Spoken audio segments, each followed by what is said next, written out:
Nie je to tak dávno, kedy lekári, učitelia, richtári, aj farári požívali veľkú dôveru, úctu a rešpekt u svojich spoluobčanov. Teraz, v tomto období, je to presne naopak. Títo ľudia tú dôveru, úctu a rešpekt u veľkej väčšiny z nás stratili. A kto vie, čím to je? Možno to bude tým, že v ťažkých časoch, kedy sme potrebovali ich podporu cítiť a pomoc, v ťažkých časoch radšej plávali v prúde ako proti prúdu. Nepostavili sa za ľudí, nepomáhali im tak, ako im sľúbili. Nestáli na tej správnej strane.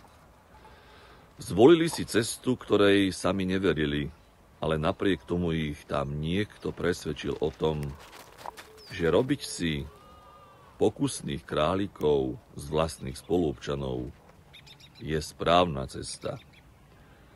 V danej chvíli možno áno, ale všetko je dočasné a ľudia síce krátku pamäť majú, ale nie až natoľko, aby zabudli, zvlášť vtedy, keď všetko toto malo priamy dopad na ich život, na ich zdravie a na ich existenciu. Takže nečudujte sa, že ľudia sa správajú k vám tak, ako sa správajú. Správajú sa len tak, ako ste sa správali vy k ním vtedy, kedy ste mali vystrieť chrbát a postaviť sa pre ten už vtedy zbedačený národ. Lenže namiesto ospravedlnenia, namiesto sklonenia hlavy a poprosenia o odpustenie, vy stále chcete viac. Viac? A nikto z nás nevie, že kedy si poviete, že už máme dosť. Už nám stačí.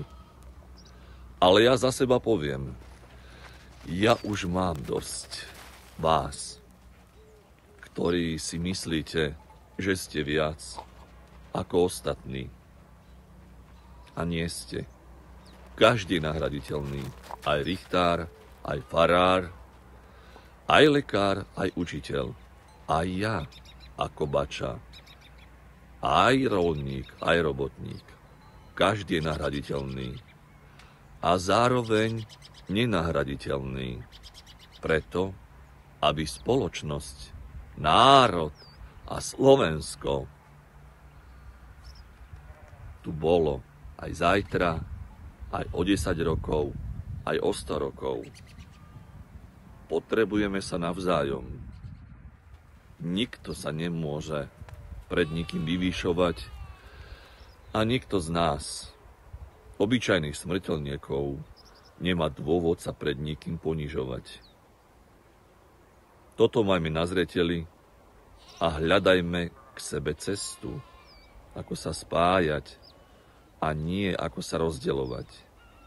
Veď dosť nás porozdeľovali tí, ktorí sa za toto všetko len alibisticky skrývajú.